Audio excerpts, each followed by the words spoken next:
ladies and gentlemen. Welcome on in to episode 13 of the Hour Zero podcast featuring Matt Trueak and Sean Timms of Unitopia. I'm going to get you guys up on the screen right now. Sorry for botching the first name. That's what I do. You guys are up and running. You guys can come off mute. I think everyone can hear me and everyone can see you. Yeah, looks like we're good. Dave, take it away, bud. Hey, thanks, Doug. Good evening, everyone. How you doing? Good, thank you. Good. Very good. Yeah, I have my cheese chips and I've got my coffee, and so my tummy's happy. And if my tummy's happy, I'm happy. Cheese, chips, and coffee. I've got water, synthetic caffeine, and some bow rosin. Please explain. I'm doing a Please. My wife. this plug here. Oh, very nice. It's a mug plug. That's great. Jaco, what are you up to? What are you up to tonight? Just hanging out. It's a beautiful day here in Portland. Nice breezy 75 degrees, dry. Wow. It's been a wonderful day. Don't brag about it, dude. I'm going to come on mute just to say that. You don't have to brag, all right? So we have on Mark Trueak and Sean Timms. These two gentlemen, I mean, from Unitopia to their individual projects, be it United Progressive Fraternity or Southern Empire, lots of music being made in various capacities, and it's really cool to have you both on with us to talk about, what you've been up to and how things are going, and projects you might be working on. So again, thanks for jumping on. You are welcome. Yeah, thank you. Yeah, so let's do this. Let's kind of get started because a lot of the folks that tune in and they're fans of either our band personally or just fans of the genre. So we do have people that kind of jump in and out of our podcast who just follow progressive music. So I would assume that a lot of people have heard of the groups that you participate in, be it through, festival chatter like a Rossfest or something like that, or, a Prague Stock, things like that in the U.S. But why don't you give us just, Mark, you and I had a great conversation about how you two met. And I think that for people who might be fans of your work but never really knew the story, I thought that was a great kind of story to kind of learn how you two met. So maybe you can kind of walk us through some of that and kind of, how you guys got started making music together. Oh, no. No.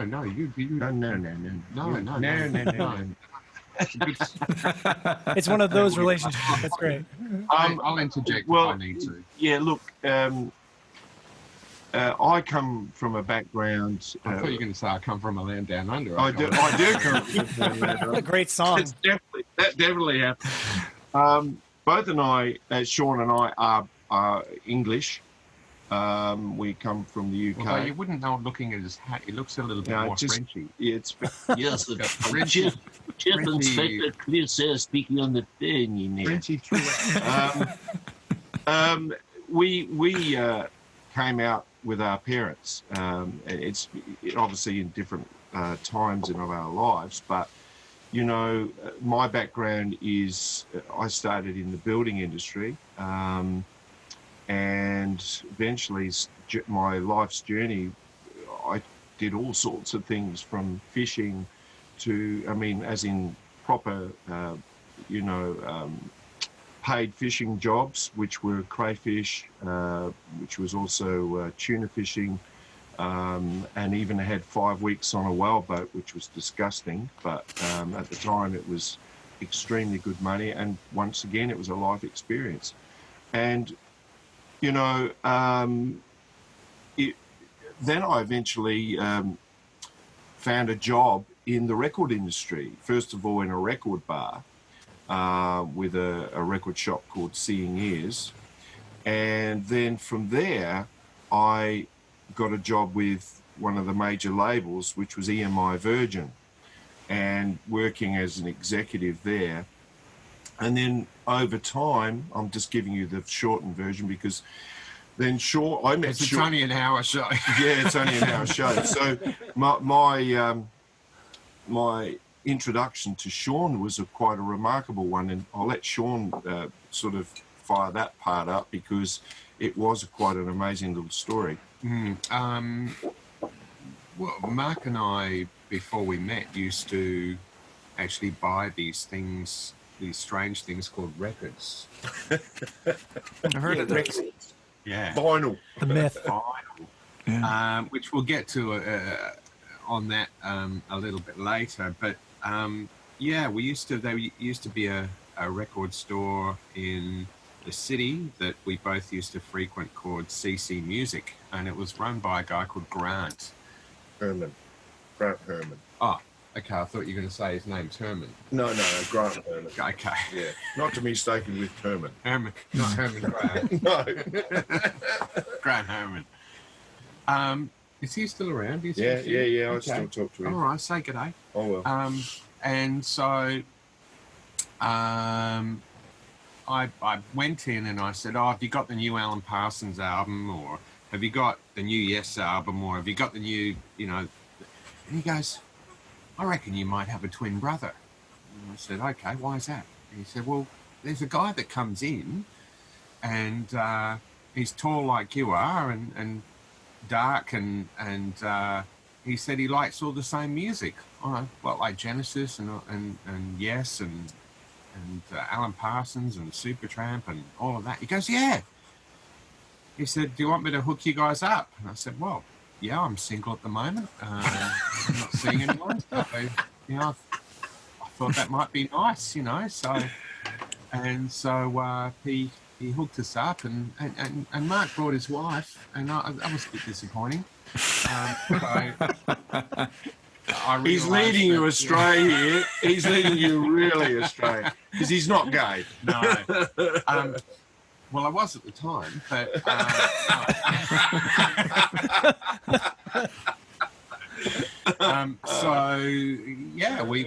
we met. We brought our respective wives and had a lovely dinner. That's good. And got to know one another, and he discovered that I was a keyboard player, and I discovered he was he thought he could sing,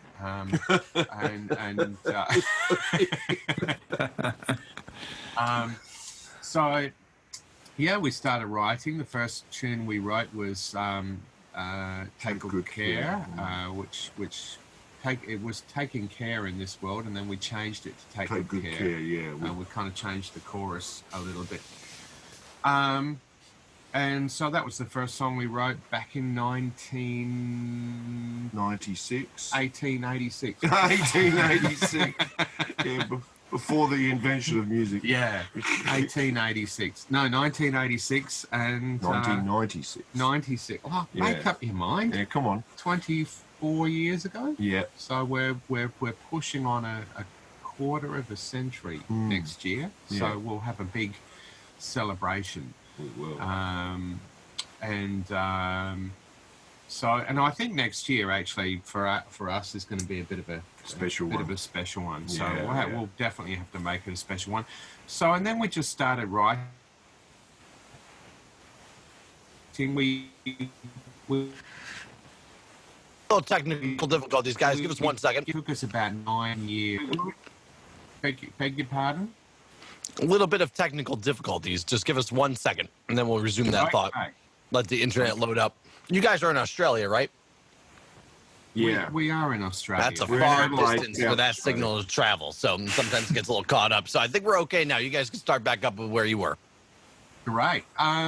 So yeah, it took us 9 years to write the first album, and then about 3 years to write the second, and about 2 years to write the third one. We just got better as it went along. Yeah, and then we've had a bit of a break. We did Covered Mirror then. Too. And then we did Covered Mirror. We did Live in Europe and all that. So we sort of had a bit of a nice little heyday around about between 2008 and 2011, 12.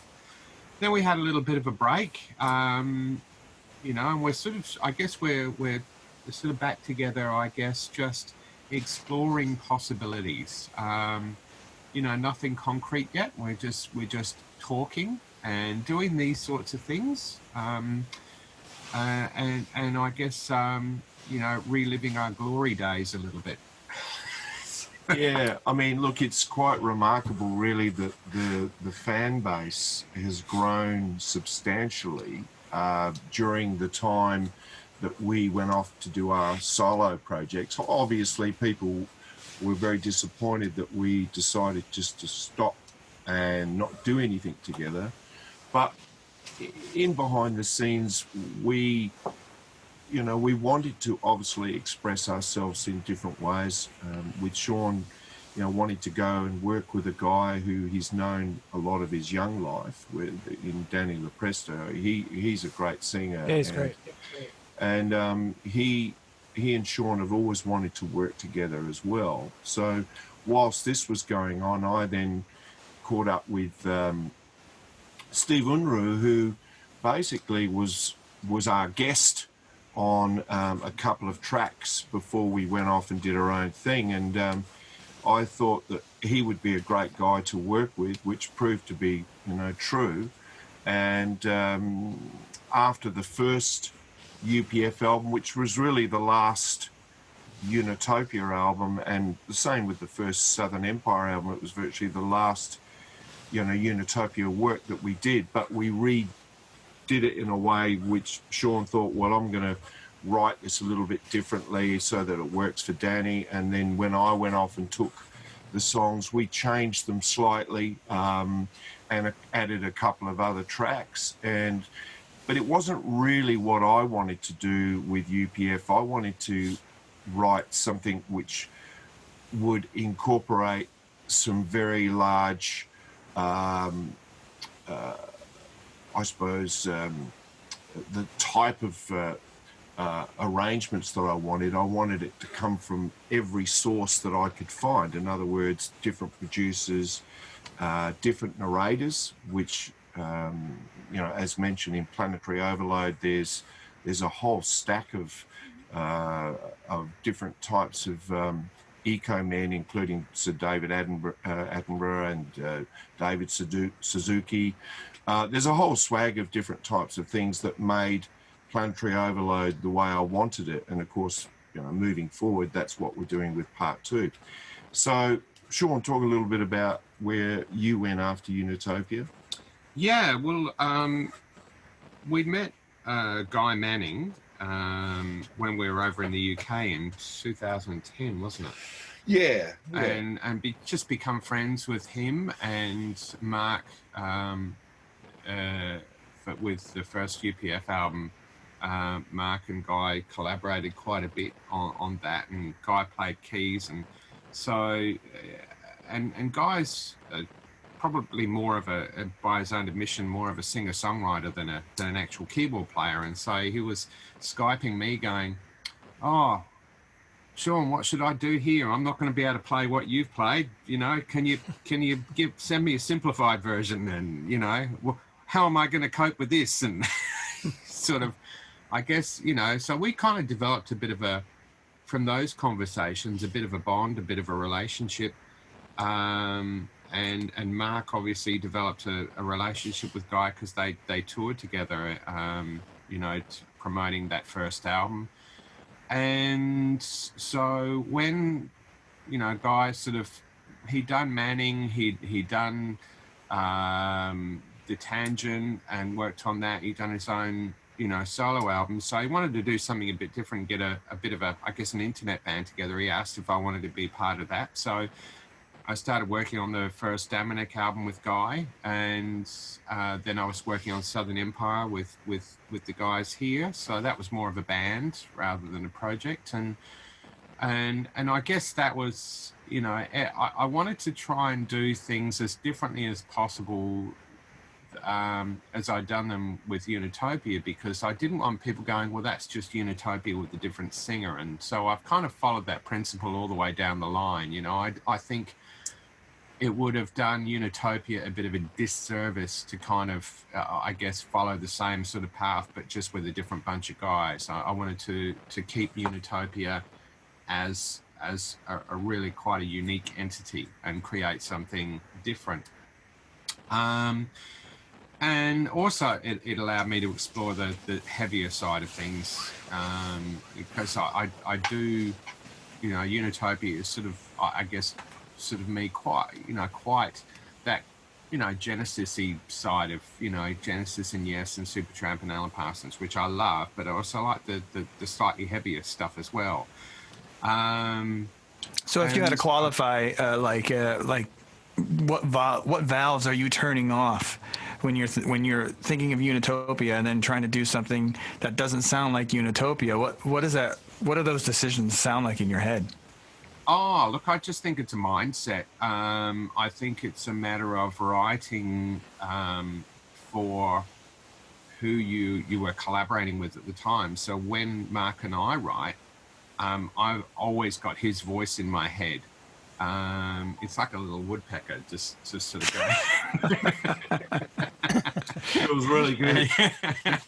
But no, because I'm so intimate with his voice and his style of singing, I instantly know if it's a Unitopia song because I can hear him singing it. And the same with Danny, but also as well as I can imagine Brody playing the drums to it, or I can imagine what Cam, a guitarist, will bring to it. So I'm writing with the view of them playing it. So I'm writing in their playing style rather than, and singing style. Awesome. With all of that in mind. So when I demo it up, if I'm doing a faux guitar solo, I'll try and think like, what would Cam do? Or how would Danny sing this? Or where does his range sit with this song? Do I need to take it up a key? Do I need to speed it up or slow it down or make it a bit heavier or whatever? So, there's these constant adjustments. And then That's very courteous of you. Like, yeah. Well, I just think it works, because you don't want to kind of try and force this square peg into a round hole, Absolutely. It also helps to have two singers with very unique, outstanding, voices in their own way. They're very different, just in the way they approach it. And again, that was a deliberate decision on my part to work with somebody who had just a totally different, not only voice but also a different mindset that came from a different angle, with things. So, and that was the case with all of the guys that I asked to participate, with me in Southern Empire. So, and then with Guy's stuff, with the Dominic stuff, it's different because Guy does, pretty much all of the writing and demoing, and then I basically just take it and give it that polish, add my keyboard parts and do the mixing. So, and then you've got, first two albums we've had Dan Mash on bass and Merrick Arnold on saxophone and additional keyboard parts, and Luke Mage, on guitar, who's again one of the best guitarists I've ever worked with, but are quite different stylistically to Cam, and quite different stylistically to the guitarists we've worked with Unitopia, like Matt Williams, mainly Matt. So yeah, it's I guess it's easy in that sense to kind of put on different hats. Plus, I write music for a living, so I have to put on a different hat every time I get a brief. So I've just written a song for a client that's really quite sort of a feel-good kind of folky type, singer-songwriter sort of song, which would not suit any of these bands, but so I collaborate with someone new on that, and I enjoy that collaborative aspect of what I do, even though a lot of the songwriting and the arranging and the demoing is done in isolation. I'm still, even when they're not here, I'm collaborating with them because I've always got their style in the forefront of my brain. So yeah, it works pretty well so far. Great. Truey, so do you ever, obviously you worked in the industry, right? On the business side of the industry for a long time. Do you use that? Like, do you use that a lot? Like, I've always wondered, like, if I had that kind of background, Yeah, well, I think Sean would agree that it's helped us probably get us quickly into the marketplace when we did Unitopia early, because I had all the knowledge of how the marketing goes and what you had to do to get in the space, I've been able to use it even more with UPF. UPF was always going to be a very hard thing. I think Sean and I talked about doing, inviting guests for a Unitopia album many years ago when we were sort of at a crossroad with just after Artificial and sort of somewhere between Artificial and Covered Mirror. And it was like, do we do that, or is Unitopia a band? And we always thought that Unitopia in the end was a band. But UPF was really born way back in 2011 when I started working with Steve Layton, who lives in the Blue Mountains. And we started writing new tracks, which was going to be called Hope. And some of those tracks have already appeared on part 1 and some will appear on part 2. But we did The Water, which Sean and I originally had. Now, Sean had this little piece of music, which I then put some lyrics to, which is what I do a lot with, with Steve and with Matt and with Sean. And I can't write any piece of music and play it to him without him starting to put lyrics and melodies and stuff. I just can't help myself. It's a disease. It is. And I'm very gifted in that way, and I'm very blessed with it, because the thing is that no matter what I do, I can put something to it. So Water, Steve loved Water, Steve Layton, and Steve's a brilliant producer within his own right. And, as I said, he's in an isolated area in the Blue Mountains in Sydney. And so he then contacted Sean to get the original stems. And then he then sent off some of this to John Anderson. And John then basically came back with his recordings, which were nice, but there were a lot of issues with the actual recording, which we had to amend when we went in the studio to finally do it. But this is where I thought the beginning of the association of working with, other musicians like Steve Hackett, Jerry Marotta, and many others, where I had to put the first album and say, well, that's there, but this second one was going to be the challenge, because I didn't want it to sound like Unitopia. And how do you do that? Well, if you're working with lots of different types of other producers, then you've got something a little bit different. And the way I sing it had to be different. I was very conscious of, what Sean and I did together.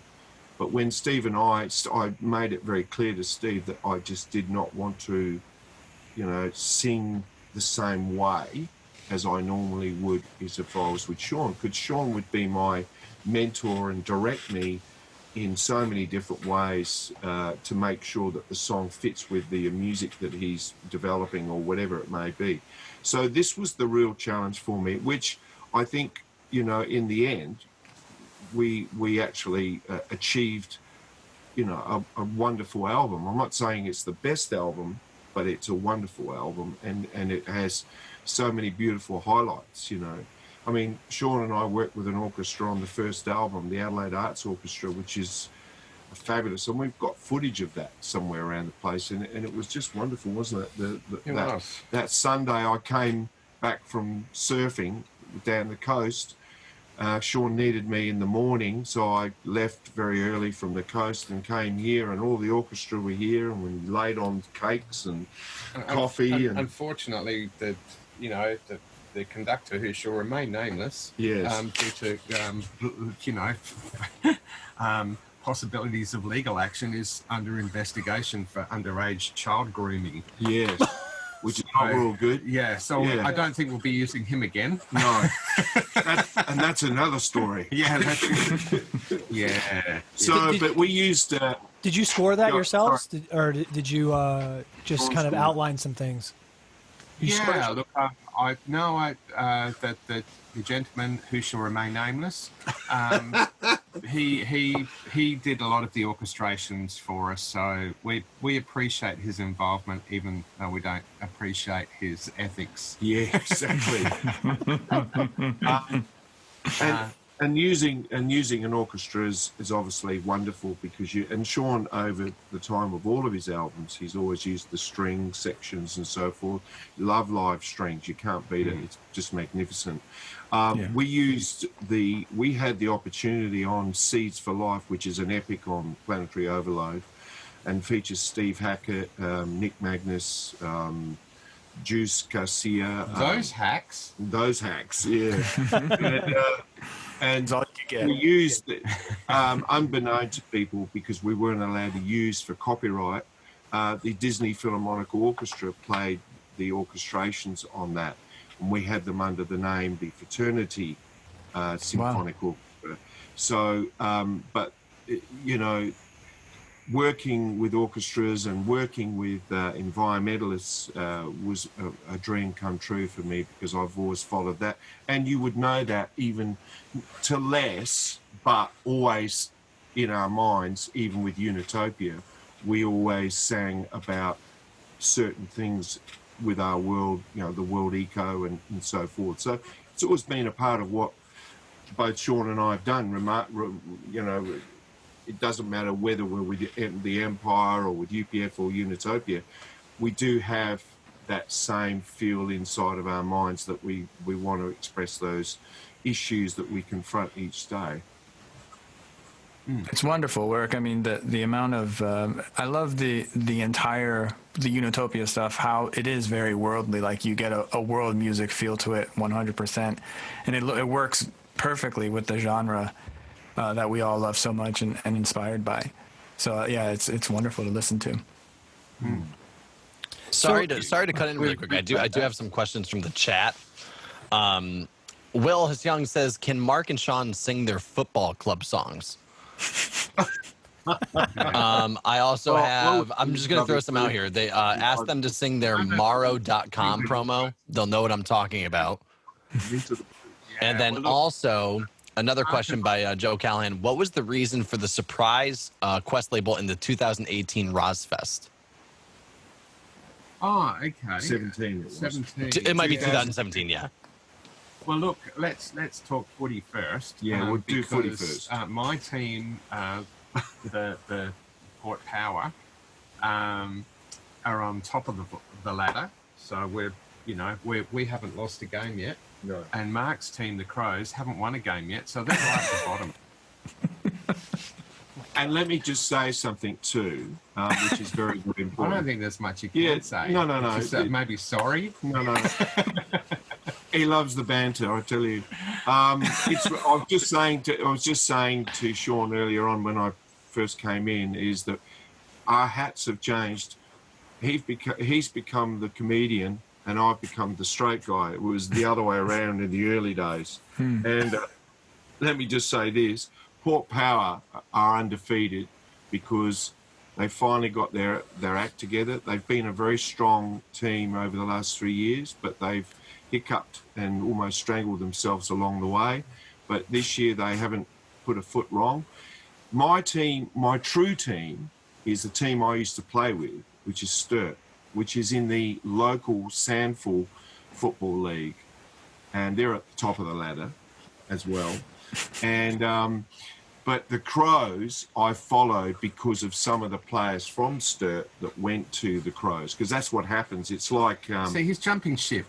I've always been a double blue. You know that. And simple. He's just going, oh no, well I'm downplaying the AFL, which is the national competition. I'm going for the locals now, you know. When we were in the grand final in 2017, this bloke here, he was barracking for them. They're my second team. I hate the fact that they're bottom. You know, I would love them to be second. Yeah, well, my team is really a distant second, a big gap. These 8 points. Because I played football myself, and I played a lot of years. I played up until I was 42 years old. So I'm 65 now. Obviously, I'm battered and bruised and don't play anymore. I'm far too old. But I've always been a Sturt follower, regardless of the national competition, because of my heritage and where I came from when I was a young lad, and I played football for them. So So football for us, and if you wanted to sing, I'll let Sean sing the Port Power song first. No. Yeah, you're on top of the ladder. Go for it, mate. I'll sing my double blues song then if he doesn't. No. Yeah, no, you're not going to do that either? No, all I right, think, then. but we'll talk about Rossfest in 2017. All right, then. That was good. Change the subject. No, we got invited to. I'm not sure quite. Well, how it that happened came through about. Mark, if you remember. Yeah. So what had happened? Mark Monforti, who has his own radio station, progrock.com. He and I have been friends for quite some time, and once again, another guy who we met at Summer's End in 2010. He's a huge Unitopia, UPF, Southern Empire fan. Dominic as well. Yeah. And he asked me, he said, oh, look, I'm going to put on... He's had a couple of shows at his house down in the basement, and he's had some pretty important acts. He's had Carabao, he's had Guy Manning there, he's had Arena there. Chippendales? Not the Chippendales, no. They had to forfeit because they had too many things going on. Yeah. Too many things coming on. Yeah, too many things going on. This has become a unique thing, and Mark said, oh, look, I'd like you to come over and play. And I said, okay, well, how do we do that? Oh, can you put a band together, And so I just went to Sean. I said, Sean, would you want to get together? And Sean had contacted me a few months earlier to talk to me about the possibilities of playing with Steve Hackett. Actually, you could tell that story because we'll go back to the Monforti, but talk about the Hackett thing. Well, the building that we're in at the moment, Mark and I'm a third owner, Mark's a third owner, and we have a third partner as well. And we were just having some issues with the tenant.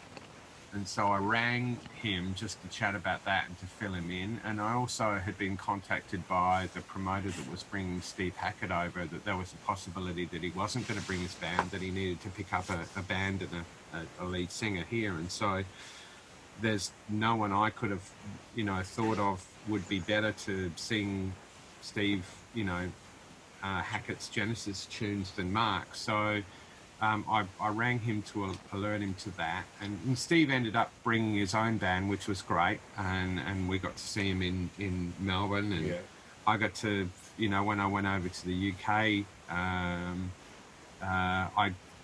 got to have dinner with him, which was fantastic because he's one of my heroes, and lovely guy. But that didn't pan out. But Mark and I got to talking, and then Mark mentioned this, and I said, yeah, look, that'd be great. It's like a free trip to the States for a couple of weeks. Who wouldn't say yes to that? So, and then I guess it developed from there, where George found out. And that we were coming over and said, do you guys want to do something? And we didn't want to do it as Unitopia because it wasn't Unitopia. It was, I guess, doing Unitopia songs, but with Steve Unruh and with Danny from Southern Empire. And we were going to do a Southern Empire track. And, so it was a bit of a conglomeration. So we needed to kind of call it something different, hence Unit DB. And that was when you were having coffee with Amanda. Yeah, I was having coffee with my wife, and we were just tossing up, names. Unit first, didn't you? Yeah, I came up with Unit, and then it was Doctor Who. Yeah, and where did the DB come from? Danny and Brody. Danny and Brody. Yeah. So, we've got a recording of that videoed and audio recording, and Steve's mixed a couple of the tracks, and I'm hoping he'll mix the rest because I was supposed to do it, and I've never found the time. And then we'll eventually release that as an audio CD or as a DVD or both. But that was great fun. Oh, we surprised everybody. It was quite humbling, really. When Sean and I were walking up in Gettysburg, walking up the stairs, there were people looking at us and going, isn't that Mark Trueak and Sean Timms? Unitopia are playing. That's what we heard, when we're walking up the stairs. And, of course, we were just smiling.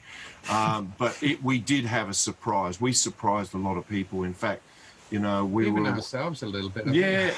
Well, when we look back and listen to... I've listened to the audio brilliantly mixed by Steve of The Garden, this 5-piece version of The Garden versus the 8-piece that we had when we did Europe. It's totally different, but incredibly sounding fantastic. Yeah. And we did songs that we had never done live before, like I Wish I Could Fly and Reflections. We had done an acoustic version of that, but we did it with harmonies from Danny and Brody and Sean. It was just magnificent. And Steve's playing on the violin and everything else he had.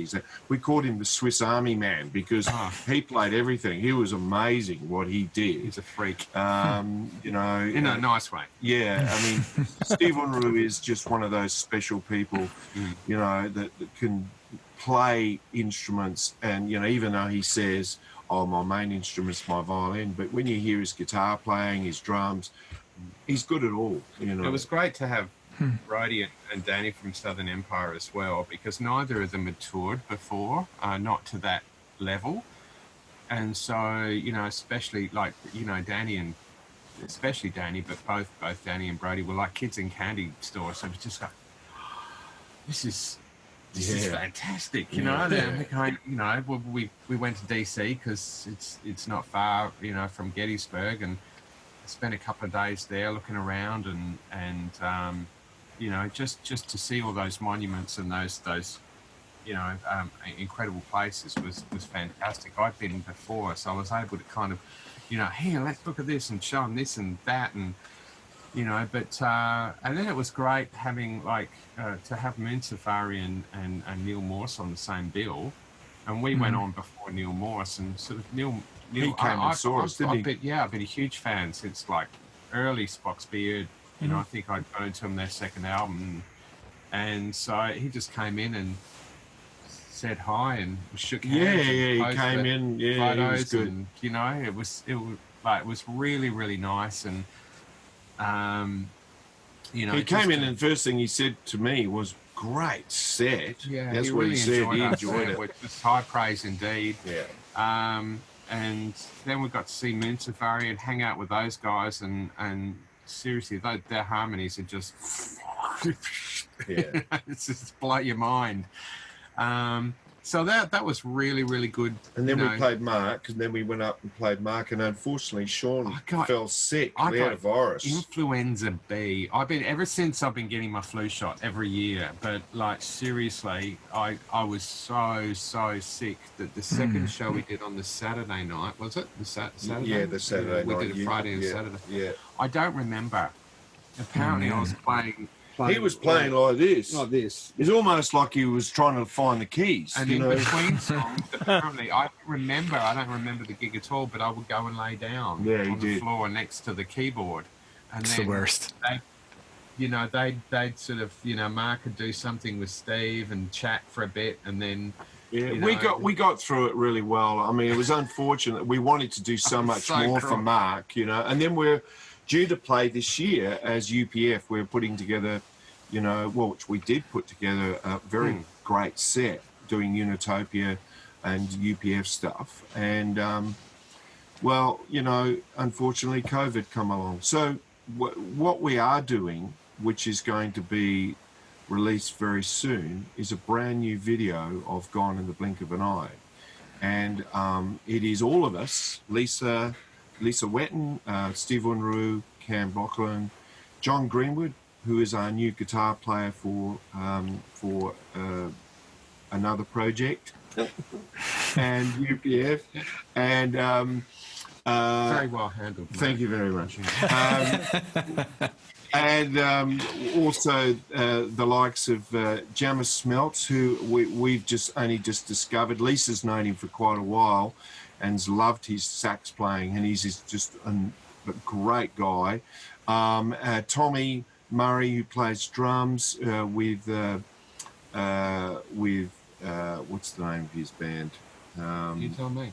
Yes, well, he's in couple actually. He's in a Tool cover band, but Siberium, sorry. And of course Stephen Rue and Louis. I can't pronounce. Louis Nessa, I think he's a Mexican guy, great bass players in 3 prog bands. So this will be released as a video and audio very soon. You know, we're just fine tuning that as we speak. So, you know, and then Sean and I had some pretty serious health issues. Sean, you start with yours because you started first. Yeah, I thought I'd get in quick before you could steal my thunder. As a friend of mine, a band friend of mine is fond of saying, Sean had an attention-seeking event.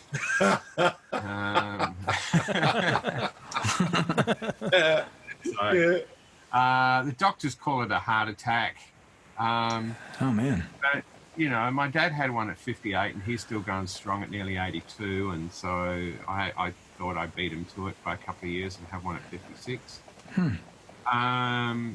And so that kind of, you know, but then I went on tour about 6 weeks after that. Had a couple of stents put in, went on tour with Southern Empire to the UK and Europe, and didn't lose a step really. You know, the guys wouldn't let me do anything. I'd go to pick up a flight case, and they go, "Oh no!" Doesn't it feel so great to be a singer for a bit? Oh yeah. You don't have to carry anything. Absolutely. Oh, you know, just Get the microphone. You know, just go mingle, get a drink. That's it. And It's a tough life to live. Yeah, and then my best mate Wayne had one. Probably about 6 months later, and then not long after that, you had yours. My other best mate. So yeah, the interesting thing about it was that last year we completed the Planetary Overload album. You keep going. I'm going to get myself another cup of coffee. Yeah, I'll just start on this because this is quite an eventful time, and I think I spoke to Dave about this earlier. Plus, Yes, I've you heard did. this story before, so it's kind of a bit boring for me. Yeah, thank you very much. I think, well, it's more of an adventure, really, because I then went over to, once the album was released, I went over to Rossfest. And I think, Dave, you were telling me you were at last year's Rossfest, and yet we didn't meet each other. Yeah, the first one in Sarasota. Yeah. Yeah, so I went there and promoted the album. We sold a lot of albums, and we weren't even playing, which was great. And I signed a lot. It was mainly to go over and support George, because George was having his first ever Rossfest in Sarasota, and look, I really loved it.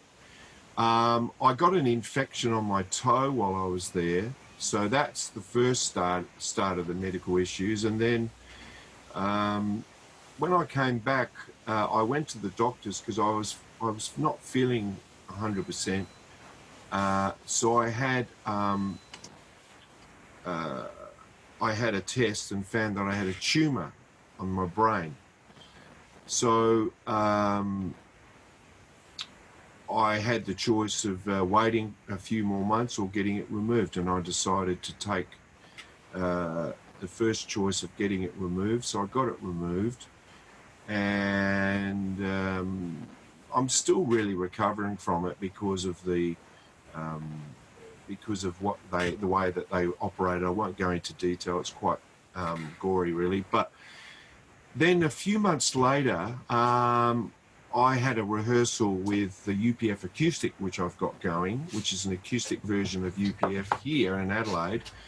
And on the Saturday night, I went to bed feeling very nauseous.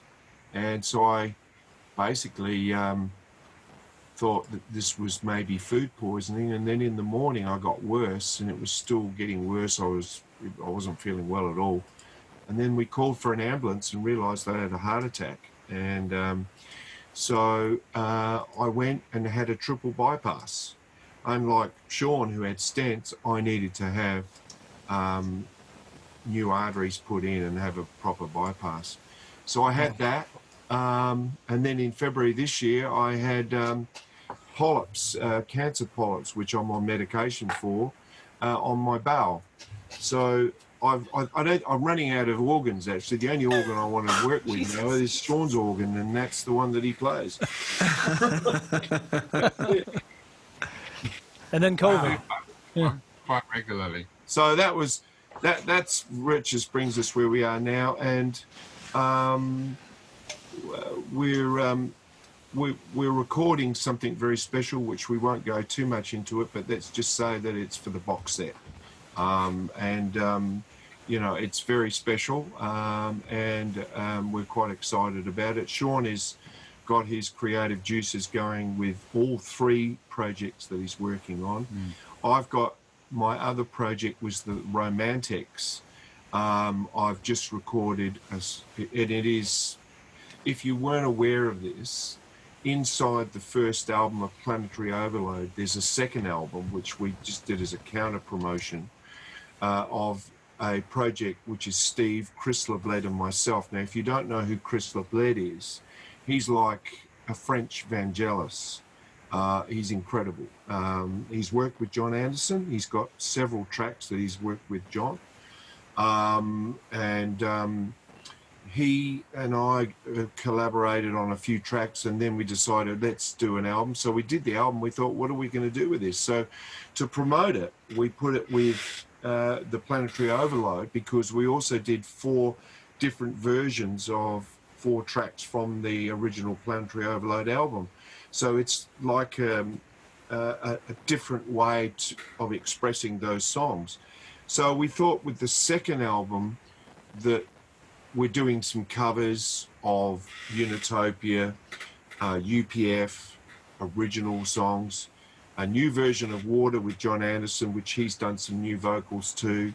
I wrote these 2 tracks. One's called The First Kiss, and the other one's called Love Never Leaves Us, which is very, the actual rhythm section sounds something like a Digging in the Dirt meets Sledgehammer style sort of arrangement. But The First Kiss is just absolutely beautiful, and it actually is a song that I wrote about my wife, and it is about us and our relationship. But the music You told me you'd written it about me. No, it's not about you. You're the only gay in the village. So the romantics thing is also very special to me, and you know, writing about much deeper things, and then of course in the background I've written 3 tracks with Steve for my solo album. So we're doing bits and pieces of this, so I can go back to that when I want to, and I can go and do this when I want to, and then I'm working with Sean and John. So I'm having a lot of fun just creating. Same here. Well, it's amazing that you're just you take a licking and just keep on going. It's incredible. Yeah.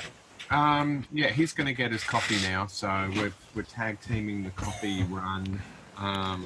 So yeah, no, it's really good. I'm not sure what it is, but you know, the past sort of couple of months I've been quite invigorated, you know, creatively, and had a bit of almost a renaissance. So I always get that kind of, whenever I'm, you know, faced with writing music for a new album, it's just kind of like, oh man, I don't know if this is going to be any good. And I kind of, I don't tend to wait for inspiration, because I have to write on cue for clients all the time. So I will sit down and go, okay, you know, this is what I want to write, or I'm writing for you know, Southern Empire, or, you know, and so yesterday I sat down for the day and got about 6.5 minutes written of a new song, which is great. So it's going to be probably end up being about 9 or 10 minutes, and I played a bit to Mark this morning, and he really liked it. So we're probably about 80% finished with the writing of the new Southern Empire. So I've been working on the new Damanek album with Guy, and so I've done 5 tracks. I'm about to work on the 6th, and then there's another couple to go after that, of which one of them's a 20-minute epic. So that would take a little while to do, but really good fun. So, you know, it's good. I get I get usually these good blocks of time to work on the original stuff, which is great, and then I work that around my work, which is again writing music for my clients, plus I do all sorts of stuff. If you can hear it, you can, I do it. So I might do message on hold, voiceover recording, radio ads, TV ads, producing singers, helping people with songwriting, arranging, stuff like that. So it's all sorts of stuff really. And it's quite diverse, which is good fun because it stops me from getting bored.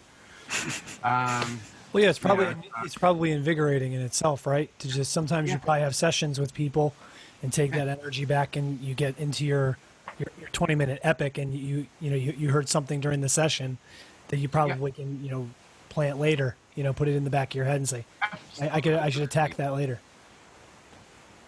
Or even maybe just thinking about it during the session, thinking about a new song, and it might not be anything from that particular client. It just might be something that someone says, or something I see, or something I think of, and then I kind of file that away and work on that later. So yeah, it's good. Now when you say like you showed Mark 6 minutes of a song that you were working on, what does that sound like to Mark? Is it just a piano demo, or do you do the demo and the singing, or do you fully go in there with MIDI and just sort of dream up what the other instruments might be playing along? Yeah, pretty much. I program all the drums and the guitars and keys and strings and bass and all of that. So I'm fortunate in that I've got a really good broad palette of samples and plugins and things like that. So Mark will hear pretty much. I've written the words, so he doesn't hear the melody or the words or anything like that, but he sort of hears the backing arrangement and gets an idea of how it's going to sound, from that. So yeah, but he knows my style, so he knows how it's going to end up sounding. Yeah, so. and the thing is that what the beauty of Sean's presentation is that the way he can make the instruments that he uses, in other words, the plugins that he has, it sounds so bloody real. It's amazing, Sean and I always said to us, if we did another Unitopia album, it could just be him and I, and we wouldn't get anybody. It would just be just the two of us. Yeah. We could easily do that. It's just really a case of who do you want to play on it, really, at the end of the day. But that's the great thing when Sean's arranging something, whether it's with Southern Empire or Dominic, he can have an understanding of what particular musician, like whether it's a Luke Machin or whether it's whoever it is going to play a particular style, and he just lets them go and lets them play whatever they need to fit in the form. And that's the important thing, fitting into the form. So, right. Or not. They might kind of just play around with it a bit, and I might go, that's so good, I'll change it. I'll change it. Yeah. So I guess it's being flexible and creating, creating a mud map. I think you get people in for their expertise, and if they want to change things up a bit, Danny might go, can we make this a key higher? And I'll go, yeah. Well, Brady might go, can we slow this down or speed it up a little? And I go, yep, that's fine. And Cam will go, oh, you've allowed 16 bars for this guitar solo. I'd like to take 32, but the 32 won't just be 16 and then another 16. It'll be 16 followed by 4 bars of, mayhem, and then another 8 bars of craziness, and then another 4 bars finishing it off. And so I'll go, okay, well, I could do this, and this, and that sort of inspires me then to play around with the arrangement even more. I think I must frustrate Guy no end though, because I'll take things and do things like that, and I'll change the arrangement, and I'll go, yeah, but that's not like the demo. I'll go, no, it's not. You go, can we make it a little bit more like the demo? It's not quite where I saw it going. And I go, no.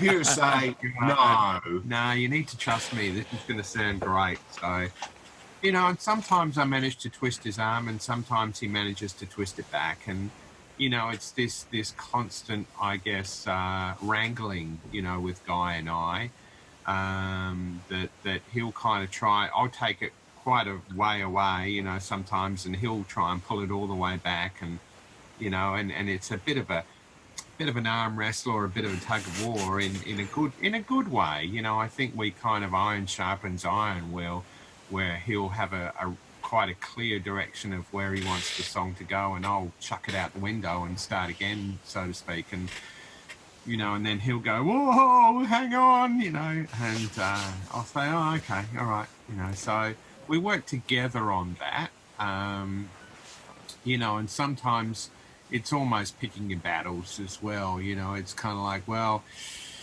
if I let him have this one, he might give me the next one, you know. So, and he's probably thinking the same. Yeah, look, you know, I can live with that. I don't particularly like it, but I can live with that, you know, but I can't live with this, so I'll go into bat for this one. So, you know, we have these sort of friendly, you know, sparring matches, I guess, where it you know, and it's a different dynamic.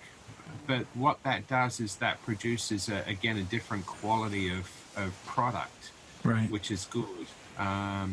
You know, same as Mark and my dynamic is different to mine and Danny's, you know, and everyone else from Say Southern Steve Empire, and I you as know. well. Yeah, so what it does is that no one way is better than the other. It's just different, and it produces a different result. And when we were talking about the mindset beforehand of writing for Unitopia as opposed to Southern Empire, as opposed to arranging and producing Damanek, it you know, because of the combinations of people, you're always going to get a different result. You know, even if you have a set way of working. Yeah. Yeah, I was gonna say. I mean, What have I got to say about that? it's so the era that we live in with, you know, the ability, like you said, all these plugins now. You know, the concept of pre-production starts literally on the downbeat of the writing process, because you can literally start to, you kind of remove a step, because, you know, if, I'm hearing like a nice big fat lush pad with like a Gabriel moment right before the band comes back in.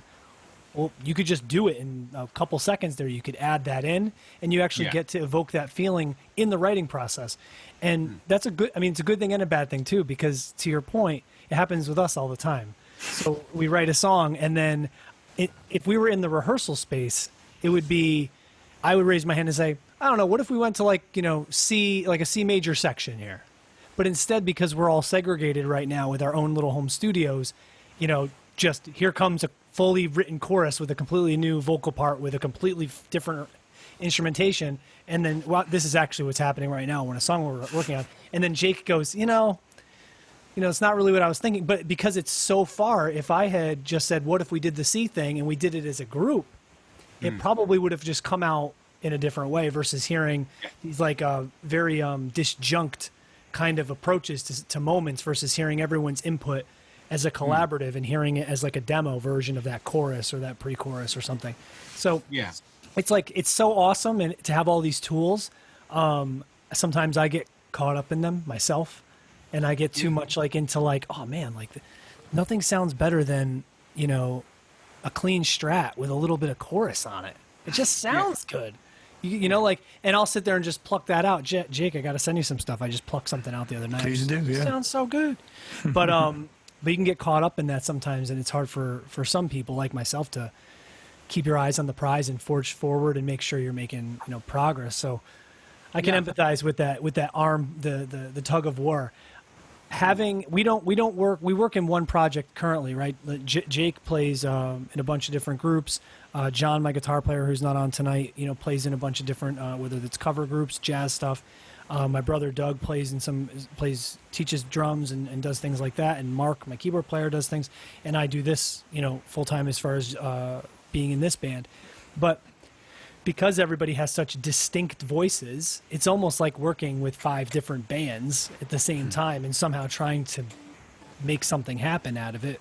Even though we can unite under certain types of music, we all take home, if you were to pull up our streaming, the albums, what I have up here in my vinyl, right?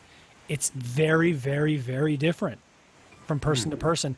And I think that's a good thing, but it's also a challenge, especially when you have all the tools for me to say, well, I think it should be a Tool thing, and I make a Tool thing in my house versus, just having, well, what would Jake do if I told him to do like a, some sort of Tool stuff, or if it was to be like a Yes section on the keyboard, if I'm doing it, it's different than what Mark might do. So it's a very interesting time to write, but it's empowering, especially for somebody like yourself who might be working with songwriters and, trying to throw your spice onto things. You have instant tools like that, Yeah, absolutely. And I guess it's also dependent on the people that you're working with, knowing that you have a set way of doing things, or a usual way of doing things. So I kind of get things to a point where I can demonstrate this song and get, Danny in to sing it, and, there's enough there to inspire him,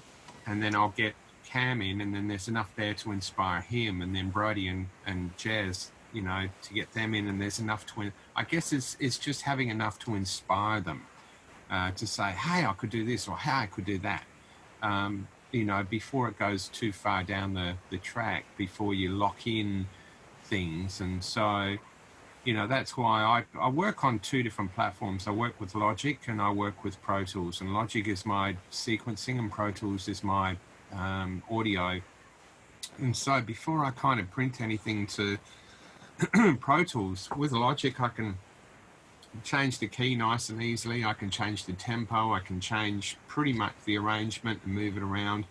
Once it's sort of in Pro Tools, it's a little more, static, it's a little more, well, this is the way it is, but you can still then manipulate it and do whatever you need to.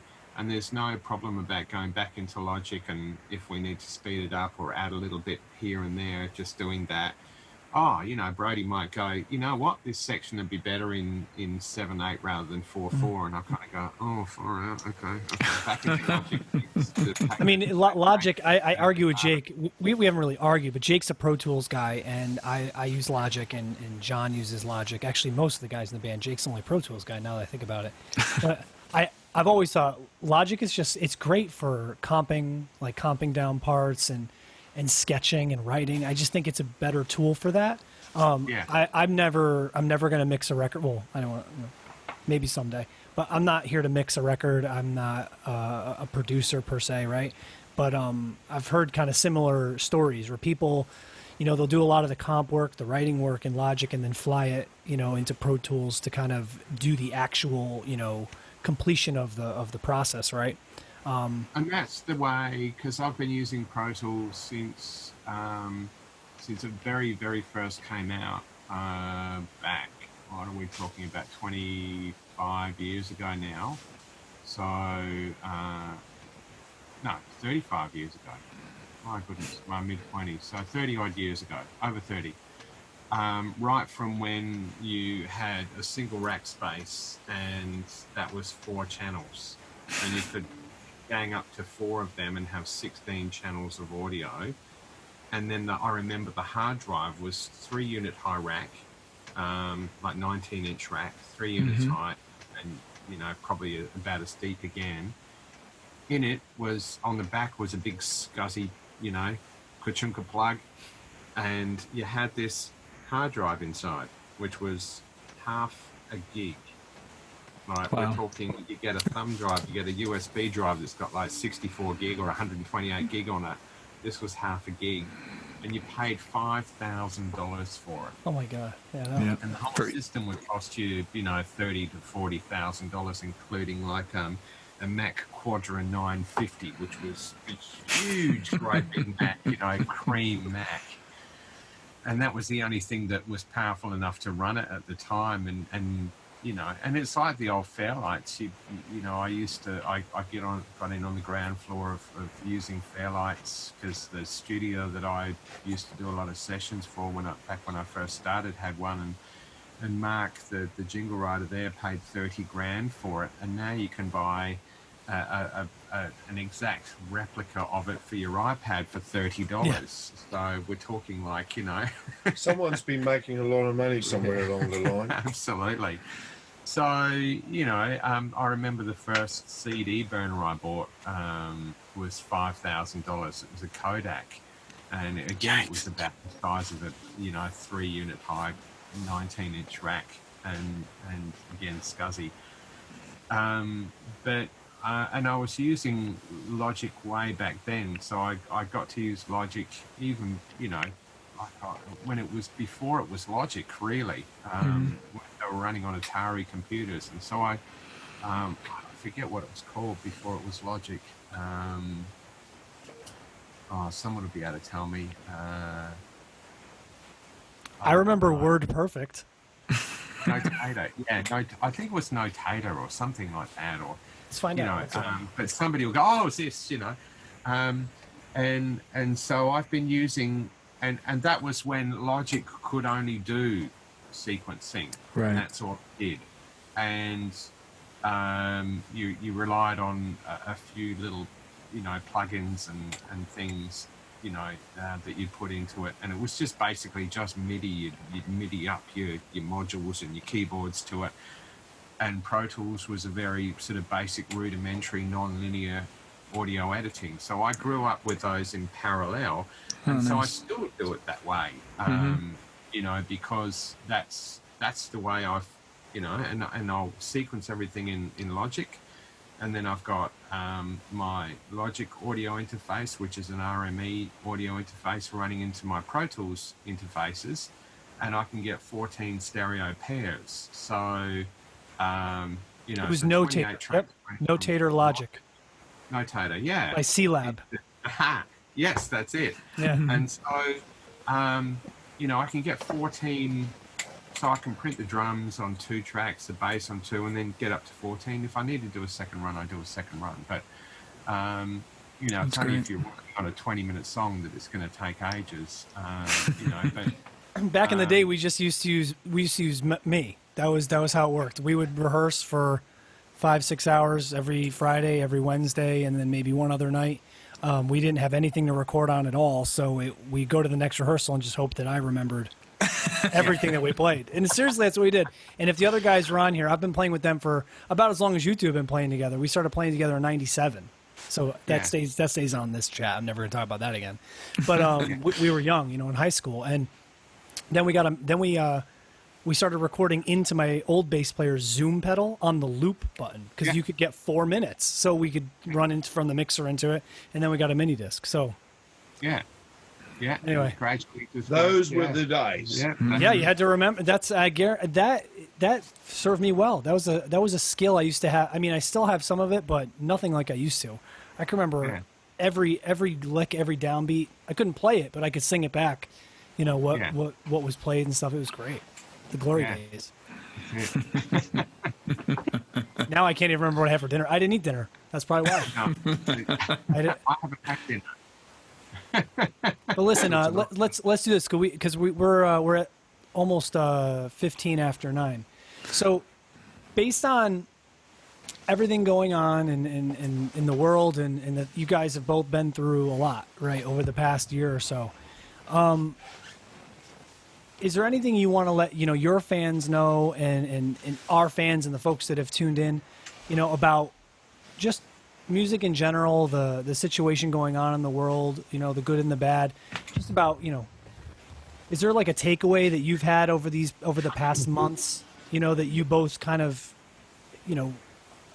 have you grown in a way, or is there anything that you've kind of felt has impacted you or that you want to share? Well, I think from Sean, on behalf of Sean and myself, we are coming. That's probably one part of it. And the other part is that with so much that is going on this planet, and, humans starting to understand that no one is invincible. We're seeing, sadness right across the planet. You can imagine all the families who have lost their loved ones through this terrible pandemic. It really it's something I think all of us who love music are trying very, very hard to virtually, I suppose, trying to ascertain what they're going to do in the future. What does the future bring for a musician? I think from where Sean and I sit, we obviously are contemplating, what we're going to do. But I think what's important is that there's so many stories to be told, like there always is, but probably more so than ever. And it's the way that all of us as musicians have to present that in a very tasteful, tactful way. We always write about our world and how it's, moving along. I mean, we're not, humans are not really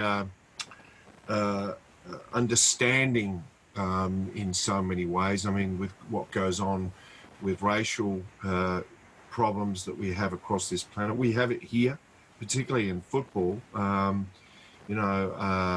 Indigenous footballers cop it all the time from silly people who say the wrong things. Isn't that true? Oh, yeah. And, I don't know if racial problems happen on the sporting arena in your country. I don't hear about that, but I hear more about what's going on with a white policeman and a black guy, or vice versa. And that's quite sad. And we need to get our act together and start realizing that we're all flesh and blood at the end of the day. It doesn't matter what color we are. It's at the end of the day, we are flesh and blood, and we should treat each other with equal proportion. So that's my take on things. Sean?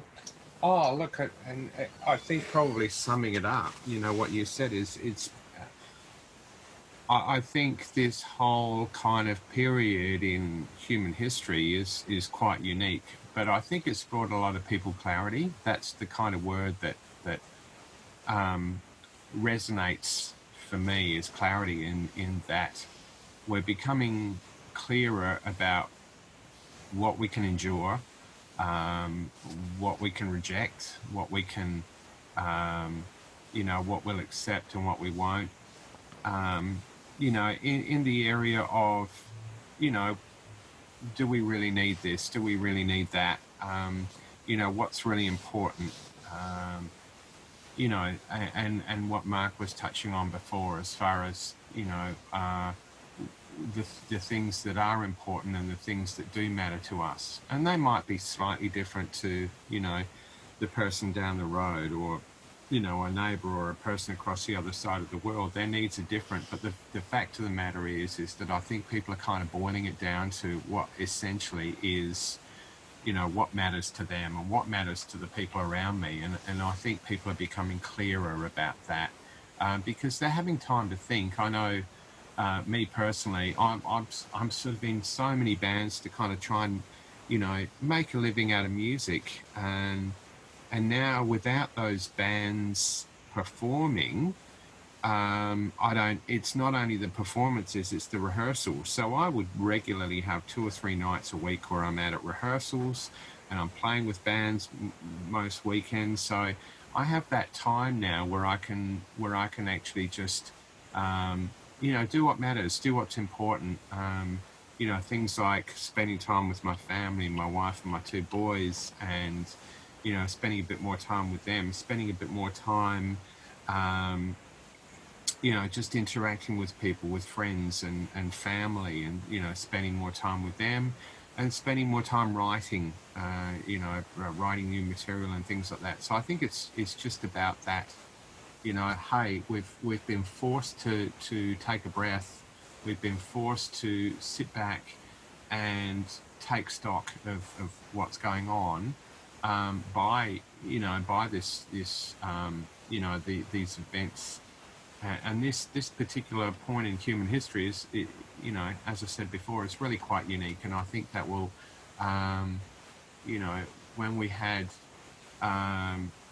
you know, when we had in the 80s the AIDS epidemic, you know, life forever changed for us. We thought about things differently, and it wasn't about, you know, AIDS. It was about bringing into the light, and I know we made a few jokes about it earlier, but bringing into the light, you know, people who have a different sexual orientation, and you know, and you know, with COVID, it's I guess, you know, looking after those people that are vulnerable, and again taking stock, and then with this whole with having Black Lives Matter, it's actually seeing things from a different point of view that we might not have even considered before, and being understanding and accepting of that you know, that other person's point of view.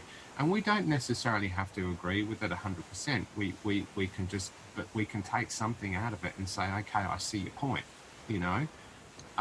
So I think this is a real, you know, a pivotal point in human history that we're living in right now, and it's something that will, you know, our kids will tell their grandkids about, you know, and go, oh, I remember back in the days when, like my grandfather used to talk about the Second World War, you know, and he used to talk about when he was, you know, a kid of 5, 6 years old, you know, selling newspapers on the corner with the headline "Titanic sinks," and you know, things like that.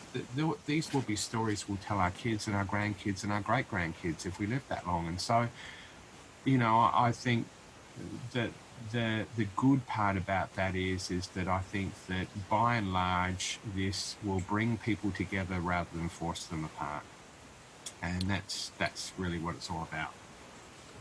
Well, on that note, Mark Trueak, Sean Timms, thank you both very much for joining us, and for all the folks who've tuned in, we'll be posting some various links to all the sites for the groups and the work that you guys have been doing, and we look forward to things that you do in the future under whatever name you do them under, and all the releases and future music you have. So we look forward to it, and thank you very much for your time. Jake, nice chatting with you.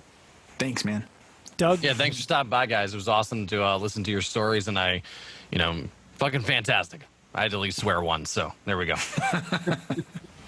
Awesome. Yeah. All the Thanks, very guys. best to you all.